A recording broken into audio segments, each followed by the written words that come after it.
Сегодня у меня для вас интересный салат. Я бы даже сказала эффектный. Кто видит в первый раз, говорят «Вау!».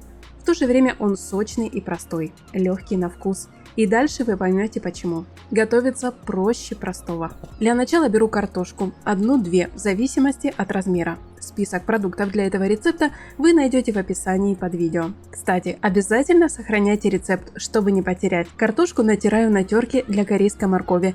Или можете нарезать соломкой, это не столь важно. Главное, чтобы получились тоненькие полосочки. Заливаю холодной водой и пусть постоит минут 15. Это очень важный момент. Многие пропускают этот этап, а зря. Картофель отдает лишний крахмал, и потом при жарке получается намного лучше. Промойте еще несколько раз под проточной водой, пока вода не станет прозрачной.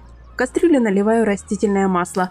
Хорошо, если у вас есть широкая форма, чтобы картошки за раз влезло побольше и в то же время была полностью погружена в масло. У меня есть такая небольшая кастрюлька с толстым дном. Если у вас нет подходящей посуды, не расстраивайтесь. Можно жарить и в обычной сковороде, просто партиями поменьше. Выкладываю картофель на бумажное полотенце или просто на полотенце и еще раз промакиваю, просушиваю его.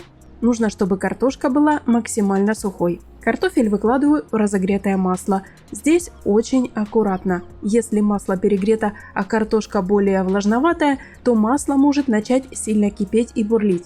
Лучше сначала проверить на одной соломинке. Опустили, зашипело равномерно, значит температура подходящая.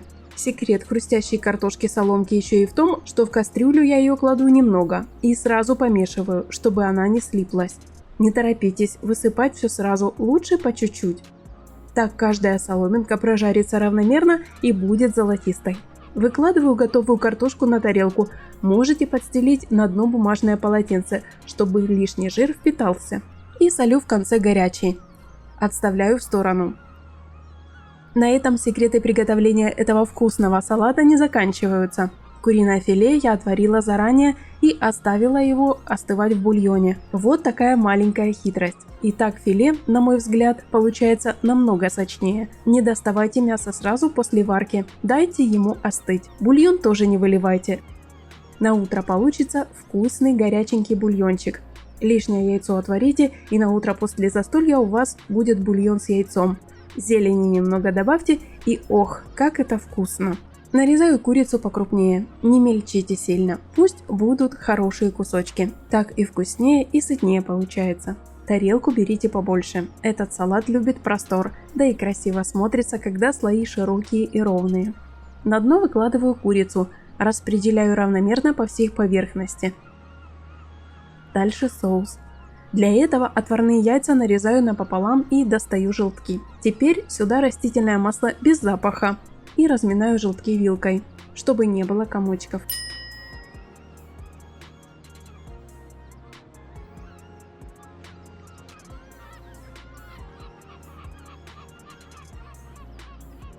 Теперь сметана у меня жирная, 21%. Горчица в зернах, она дает такую приятную пикантность. Если у вас только обычная горчица, тоже подойдет, только возьмите ее меньше. Но зернистая еще и по текстуре интереснее.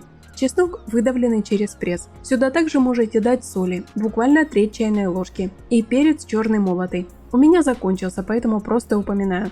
Кстати, если и горчицу взяли острую, то с перцем поаккуратнее. Тут уже дело вкуса. Кто-то любит поострее, кто-то помягче. Все хорошенько перемешиваю до однородности. Соус должен получиться кремообразным. И половину этого соуса распределяю по курице равномерно. Дальше натираю белки на крупной терке. Это будет наш следующий слой. Белки дают такую нежность салату и выглядит очень красиво, белоснежный слой. Распределяю.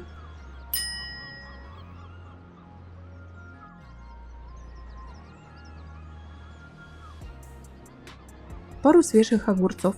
По-моему, они тут очень нужны. Их также натираю на крупной терке и кладу сверху на белки. Немного присаливаю. Кстати, если огурцы очень водянистые, можете их слегка отжать руками после натирания. Я не отжимаю, и сразу после приготовления они дают сок, но потом сок впитался. Отварная морковь у меня также подготовлена заранее. Варю в кожуре. Натираю на крупной терке и выкладываю сверху на огурцы. Здесь также можете посолить, если вы варили морковь без соли. Теперь вторую половину соуса сверху на морковь. Распределяю лапну и картошечка сверху. Выкладываю ее горкой. Вот еще один лайфхак. Отварите яйца, морковь, курицу в первый день, а на второй день все соберете. Очень удобно, когда готовишься к празднику. Часть работы уже сделана заранее. Если не хотите возиться с картошкой, ее можно заменить. Напишите в комментариях ваши идеи, чем заменить. Другим зрителям будет интересно почитать ваше мнение. Благодарю вас за комментарии и добрые слова. Ваша поддержка вдохновляет меня готовить для вас новые рецепты. И, кстати, если вы еще не подписаны, обязательно сделайте это, чтобы не пропустить новые вкусности. Если рецепт вам понравился, ставьте лайк. Мне будет очень приятно, и делитесь с друзьями моими рецептами. Вкусный, простой и питательный салат готов. Он получается сытным, но в то же время не тяжелым. Картофельная соломка добавляет хруста, огурцы свежести, а соус связывает все воедино. До встречи в следующих видео. Готовьте с удовольствием!